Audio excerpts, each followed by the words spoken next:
My stepfather kicked me out at 16, stole my college fund. 10 years later, he showed up crying at my door asking for help. And I finally learned what else he'd taken. The man who destroyed my childhood is sitting on my doorstep right now, and I don't know what to do. I'm 28, and this story starts when I was 16. My mom died of cancer after a 2-year battle that I watched destroy her piece by piece. I spent those 2 years holding her hand through chemotherapy sessions, learning to cook because she was too weak to stand, and pretending I didn't notice when she cried in the bathroom thinking no one could hear. Richard, my stepfather, had been in my life since I was 8. He married my mom when I was young enough to believe he might actually want to be my father. For 8 years, he played the part well enough. Came to a few school events, taught me to drive, called me son when it was convenient. I thought we were family. The day after her funeral, I found Richard in the kitchen at 7 a.m., spread out with yacht catalogs and a cup of coffee. Not even 24 hours since we'd lowered my mother into the ground, and he was shopping for boats. He looked up when I walked in, didn't even have the grace to look embarrassed. "Just browsing," he said, like it was normal. Like my mom's death certificate wasn't still sitting on the counter next to his breakfast. 2 weeks later, he brought Tessa home. 26 years old, blonde, wore clothes that cost more than most people's rent. She moved into our house like she'd been planning it for months. Maybe she had been.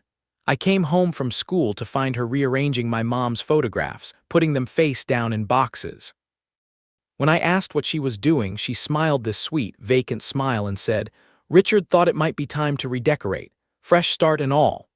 That night, I heard them in my mother's bedroom. The bed where she'd spent her final weeks, too weak to make it to the couch. The mattress where I'd sat reading to her when the pain was too bad for her to sleep. I put headphones on and turned the music loud enough to drown them out. 3 months after Mom's funeral, Richard called me into his home office. The same office where my mom used to help me with homework while he worked late. He didn't look at me when he spoke. "I've been thinking about our situation," he said, shuffling through papers on his desk, "and I don't think this arrangement is working anymore." I didn't understand at first. I asked if he meant Tessa, if maybe she was uncomfortable with me being around. "No," he said, finally looking up. "I mean I can't raise another man's child. It's not fair to Tessa and it's not fair to me. You're going to need to figure out your own situation." The words hit me like cold water. "What do you mean?" "I mean you need to find somewhere else to live. You've got until this weekend." I sat there staring at him, waiting for the punchline, waiting for him to take it back. He went back to his paperwork like I'd already left. "Where am I supposed to go? That's not really my problem anymore." I spent the next 3 days in a strange, floating panic. I'd call my mom's sister, but she lived across the country with 4 kids of her own. My grandmother Margaret had died 2 years earlier. I had nowhere. My best friend Jake noticed I wasn't eating lunch, wasn't talking much. When I finally told him what happened, his face went through about 6 different expressions before settling on pure anger. He said what? That he can't raise another man's child. "Your mom just died." "I know, 3 months ago." "I know." Jake's family took me in without hesitation. His mom, Mrs. Peterson, hugged me so tight I thought she might break my ribs. His dad just nodded and said, "We'll set up the guest room." No questions about how long I'd be staying, no awkward conversations about money or expectations. They were everything Richard had never been. They asked about my homework, made sure I was eating enough, remembered when I had tests or projects due. Mrs. Peterson packed my lunch every morning, the same way she packed Jake's. Mr. Peterson helped me fill out college applications and drove me to job interviews. For the first time in months, I felt like I could breathe. When I turned 18, I went to the bank to access the college fund my grandmother Margaret had set up for me. $40,000 enough to get me through state school, maybe with a little left over. I'd been counting on that money since I was 14. The bank manager looked uncomfortable when I showed up with my paperwork. She made several phone calls before finally explaining that the account had been depleted for family maintenance costs over the past 2 years.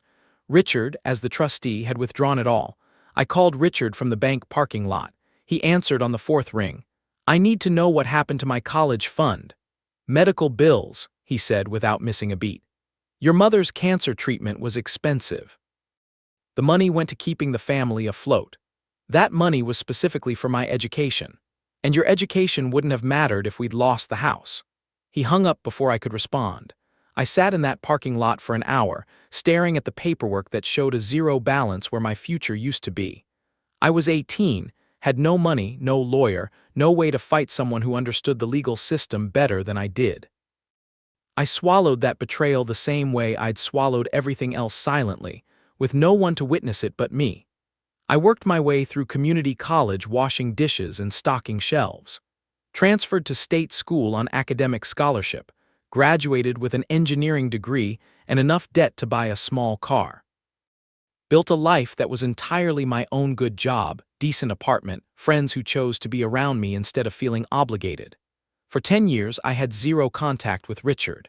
I didn't know if he was alive, dead, rich, poor, or anything in between. I trained myself not to wonder. 3 days ago, I got a text from an unknown number. There has been a serious error regarding your grandmother Margaret's will. This is urgent. Please call immediately. Then legal documents started arriving by courier. Thick envelopes with law firm letterheads, pages of dense legal language that made my head spin. I called the number on the documents. The lawyer's voice was careful, professional.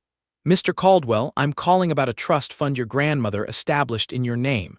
There have been irregularities in how it's been administered. Turns out, my grandmother had left me more than just that college fund. There was a separate trust worth $200,000 that was supposed to pay out when I turned 25. I'd been 25 for 3 years.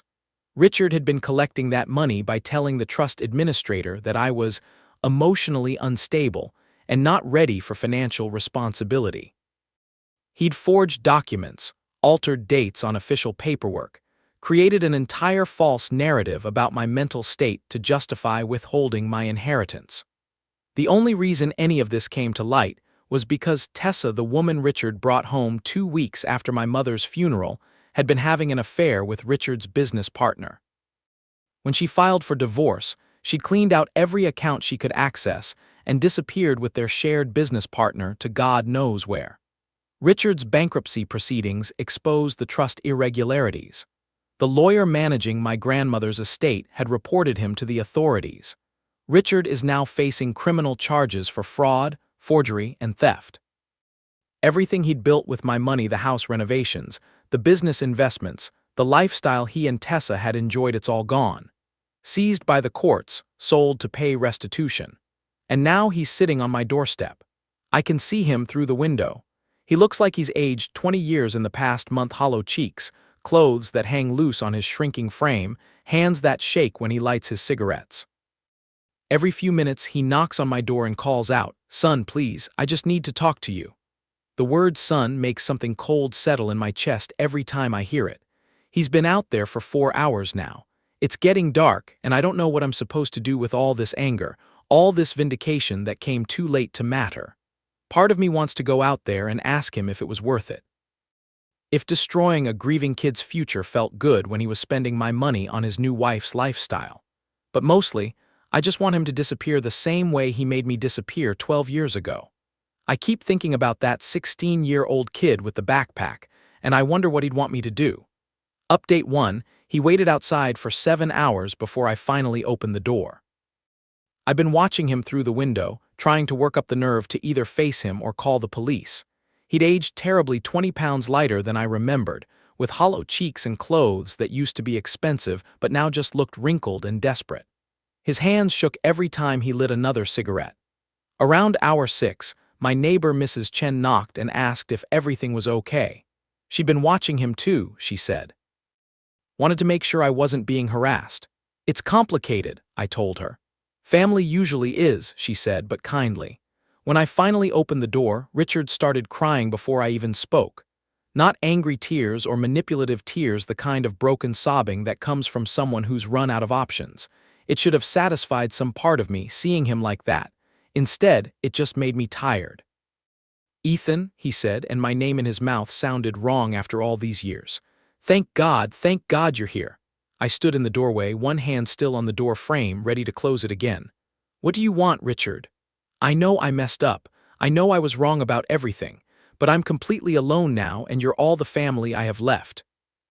Looking at him, I felt that strange emotional flatness I'd been experiencing since this all started. No satisfaction that he'd lost everything. No pity for his tears. No anger even, just a kind of hollow recognition that this moment had always been inevitable. "You threw me out when I was 16, I said. "You told me you couldn't raise another man's child." "I was grieving your mother. I wasn't thinking straight. The medical bills, the stress of losing her, You were looking at yacht catalogs the day after her funeral." The words hit him like a physical blow. His face crumpled, and for a moment he looked exactly like what he was, a man who'd been caught in a lie he'd been telling himself for years. "I made mistakes," he whispered. "Terrible, awful mistakes, but I did love your mother, and I tried to love you too, I really did." "No."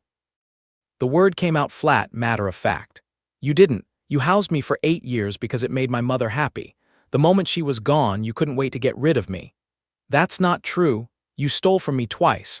First, you took my college fund, $40,000 that was specifically meant for my education. Then you forged legal documents to steal my inheritance for 3 years. Those weren't mistakes, Richard.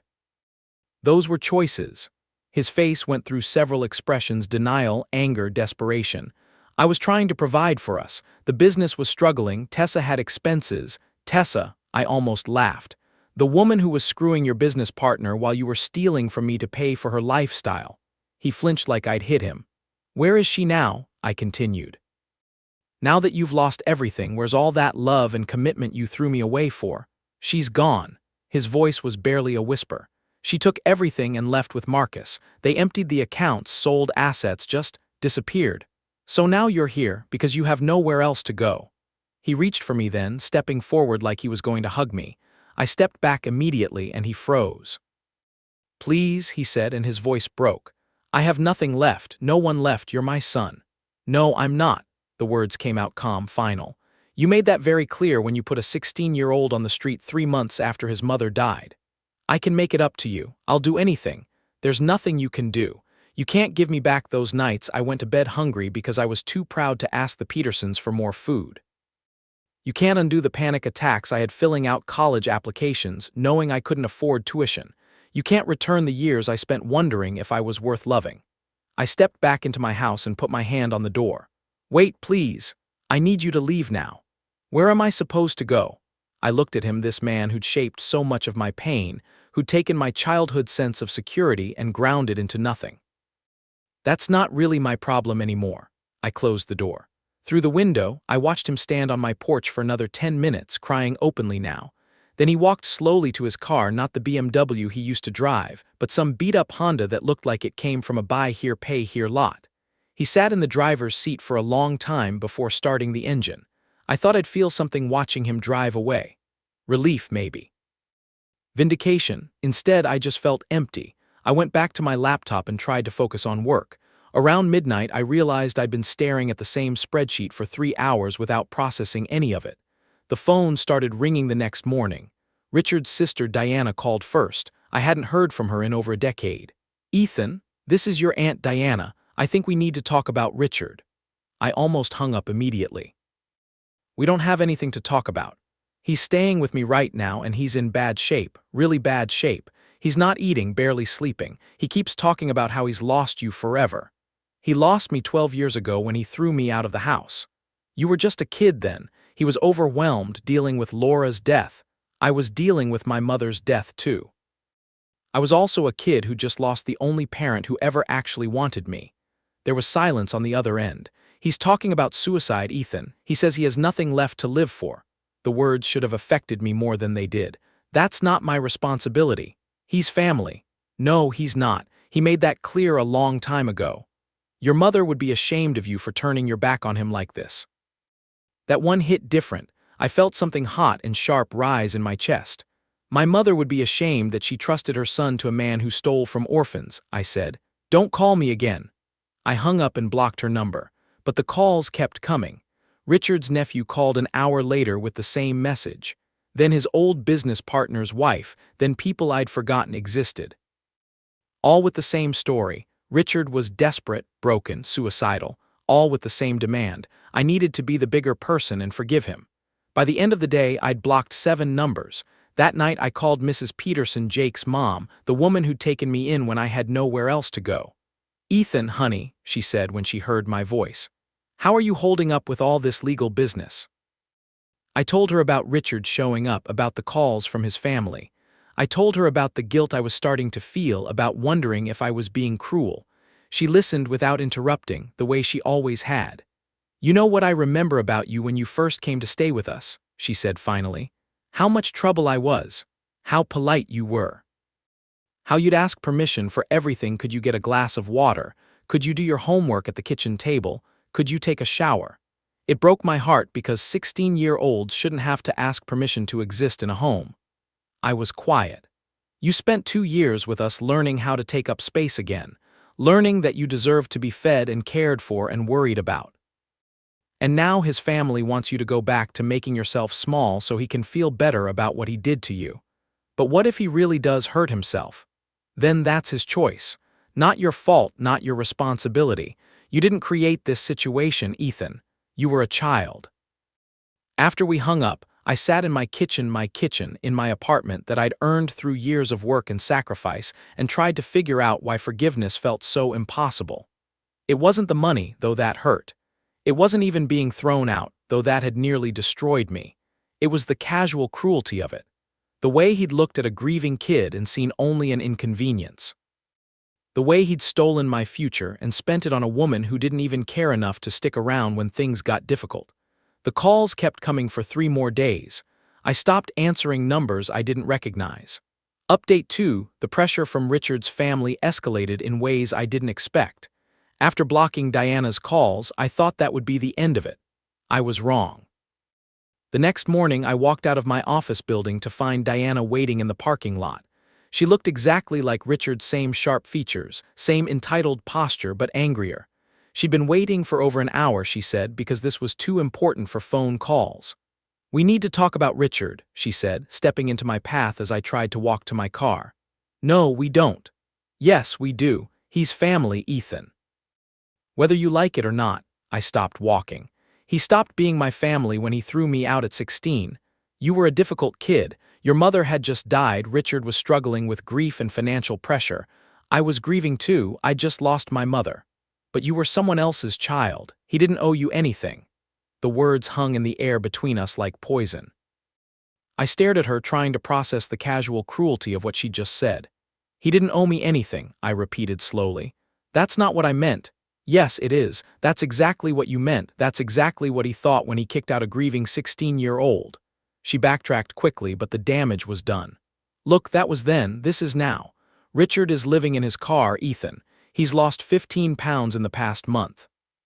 He talks about ending it all. And," the bluntness of my response seemed to shock her, "and you're the only family he has left." "I'm not his family, he made sure of that. He needs help, professional help, yes, but he needs family support too. That's you." I looked at this woman who just told me that Richard never owed me anything, now demanding that I owe him everything. "Where were you when he threw me out?" I asked. "What? 12 years ago, when he put a 16-year-old on the street 3 months after burying his mother. Where were you then?" She shifted uncomfortably. "I didn't know. You knew, you all knew, and none of you said a word because it wasn't your problem." "That was different." "No, it wasn't. It's exactly the same. You only care about family when it's convenient for you." She started getting angry then, her voice rising. "You're being vindictive and cruel. You're destroying an old man who made mistakes. He destroyed a child who did nothing wrong. Your mother raised you better than this." That one hit like a slap. I felt something cold and furious rise in my chest. My mother trusted her son to a man who stole from him twice. She would be horrified by what Richard did to me, and she'd be disgusted that her memory is being used to manipulate me. I started walking toward my car again. "He's going to kill himself," she called after me. "When he does, that's on you." I turned back. "No, it's not. Richard spent years making choices that prioritized his comfort over my well-being. If he hurts himself now, that's another choice he's making. I'm not responsible for managing the consequences of his decisions." I drove away while she was still standing there. That night, I couldn't sleep. I kept thinking about what Diana had said, about Richard sitting in his car somewhere, falling apart. Not because I felt guilty exactly, but because I was trying to understand why forgiveness felt so impossible. I called Mrs. Peterson around midnight. "Ethan." Her voice was immediately alert despite the late hour. "What's wrong?" I told her about Diana, about the guilt I was feeling, about the voice in my head asking if I was being cruel. Honey, she said after I finished, do you remember what you were like when you first came to stay with us? Angry, probably difficult. Polite. You were the politest, most careful teenager I'd ever met. You asked permission for everything. You'd clear your plate and wash it immediately. You'd apologize for taking up space. I remembered. Those first few months with the Petersons, I'd been terrified they'd change their minds and ask me to leave. You know what broke my heart? She continued. The night you had a panic attack about college applications. You were 17, trying to figure out how to afford tuition, and you kept apologizing for not having saved enough money. A 17-year-old apologizing for not having $40,000. Mrs. Peterson. Richard taught you that love is conditional, that you have to earn the right to exist in someone's life, that if you're inconvenient, you'll be discarded. Her voice was gentle but firm. That's not love, Ethan, that's not family, that's just housing someone until they become a problem. But what if Diana's right? What if he really does hurt himself? Then that's his choice to make. You didn't create this situation. A 46-year-old man chose to kick out a grieving child rather than deal with the inconvenience of parenting. That same man chose to steal your education money and your inheritance rather than work for his own living. Those were his choices. I was quiet for a long time. Mercy is something you give because you choose to, not because you owe it, she said. And forgiveness isn't about them, it's about you deciding you're done carrying their weight. The next morning, I made a decision I'd been avoiding. I called Diana back. I'll meet with Richard once, I told her. One conversation, in public, then this ends forever. She sounded relieved. Thank you, I think if he could just explain. I'm not meeting with him for his benefit. I'm meeting with him so I can say what I need to say. We met at a coffee shop across town. I arrived 15 minutes early and watched Richard walk in from my corner booth. He looked even worse than he had at my door, hollow-eyed, shaking hands, clothes that hung loose on his shrinking frame. He spotted me immediately and approached the table like he was walking to his execution.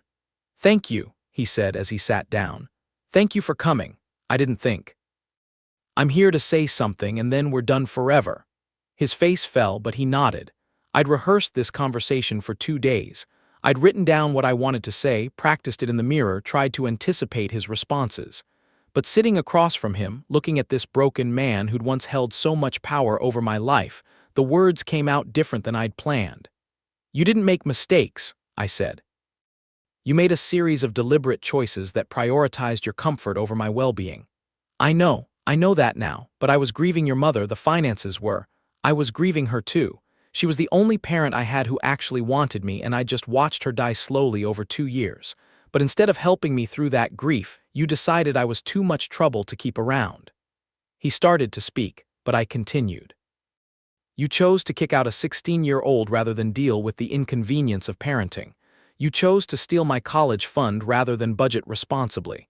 You chose to forge legal documents and steal my inheritance rather than get a job and earn your own money. I can change. I can make it up to you. I don't care if you change. I don't care if you get better. I don't care what happens to you next. The words came out calm, final, surprising even me with their clarity. You stopped being my family when you threw me away. Nothing you do now can undo that. He started crying again, reaching across the table like he was going to grab my hands. I pulled back. Please, I'm begging you, I'll do anything. I'll get help, I'll pay you back. There's nothing you can do. You can't give me back those years of wondering if I was worth loving. You can't undo the nights I went to bed hungry because I was too proud to ask for help. You can't return the security and innocence you stole from me. I stood up to leave. But I raised you for 8 years, he called out, loud enough that other people in the coffee shop turned to stare. Doesn't that count for something? I stopped and looked back at him one last time. This man who'd shaped so much of my pain, who taught me that love was conditional and safety was temporary. You housed me for 8 years, I said. There's a difference. I walked out of that coffee shop and didn't look back. I drove home feeling something I hadn't expected, not relief exactly, but clarity. For the first time since this all started, I knew exactly where I stood and why. 3 hours later, someone knocked on my door. I thought it might be Richard, but it was a police officer. Richard had been found unconscious in his car in the Walmart parking lot. They'd found my address in his phone as his emergency contact. Are you family? The officer asked. No, I said, I'm not. The officer looked confused. But you're listed as his emergency contact. He put me down without permission. I haven't spoken to him in over a decade. He's in the hospital now. Suicide attempt looks like pills and alcohol. They'll need someone to make medical decisions if he can't. That's not me. You'll need to contact his sister, Diana Harlan. I gave them her information and closed the door. I know how that sounds. I know what kind of person that makes me seem like. But I meant what I'd told him in the coffee shop. I'm not his family. I'm not responsible for his choices or their consequences. I went back inside and made dinner. It was Tuesday, so I called Mrs. Peterson like I do every week. "How did it go?" she asked. "It's over," I said. "Good," she said. "You did the right thing." For the first time in days, I believed her. Final update: Richard survived. He's in psychiatric care now, and Diana has power of attorney for his affairs. I know this because she called from a different number yesterday to tell me, though I hung up as soon as I realized who it was.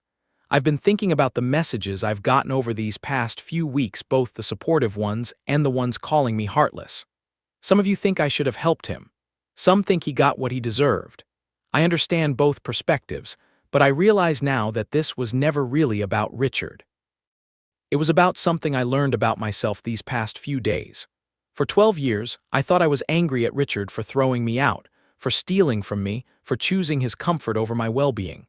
And I was angry about those things. But sitting in that coffee shop, looking at him broken and desperate, I realized the deepest anger wasn't directed at him at all. I was angry at 16-year-old me for not fighting back. For packing that backpack without a word of protest. For accepting that I wasn't worth keeping. For believing, even for a moment, that maybe Richard was right, and I really was too much trouble to love. I spent years building a life that proved I was worth something, but part of me was still that kid who'd quietly disappeared when someone decided he was inconvenient. When I saw Richard destroyed, part of me wanted to rescue him because I thought it might heal that quiet, obedient child who'd never demanded the love he deserved. But healing that kid isn't Richard's responsibility. It's mine. The truth is, Richard taught me something valuable even if he didn't mean to. He showed me the difference between someone who houses you and someone who loves you. Someone who loves you doesn't calculate the cost of caring for you. They don't weigh your value against their convenience. They don't throw you away when life gets difficult. The Petersons taught me what real family looks like. They saw a scared, angry teenager and chose to love him anyway. Not because they had to, but because they wanted to. Not because it was easy, but because it was right. I am not responsible for managing Richard's consequences. I am not required to forgive someone just because they're suffering. And I am not obligated to set myself on fire to keep someone else warm, especially someone who put me out in the cold when I needed warmth most. My real family, the people who took me in when I had nothing, who saw me struggle and chose to help any way they're proud of the man I became. They don't think I owe Richard anything. They think I owe myself peace. So that's what I'm choosing, peace. I won't be updating this story anymore. The legal situation is resolved. I'm getting the money back plus damages and interest. The criminal case against Richard will proceed regardless of my involvement. Most importantly, I have clarity about who I am and what I stand for. Richard can't give me back those years of wondering if I was worth loving. He can't undo the damage he did to a grieving child's sense of security. But I can choose to stop carrying the weight of his choices. I realize now that forgiveness was never the point. Forgiveness is something you give to people who have earned it through genuine remorse and changed behavior. What I needed wasn't to forgive Richard, it was to forgive myself for all the ways I'd made myself small to accommodate people who didn't deserve my accommodation.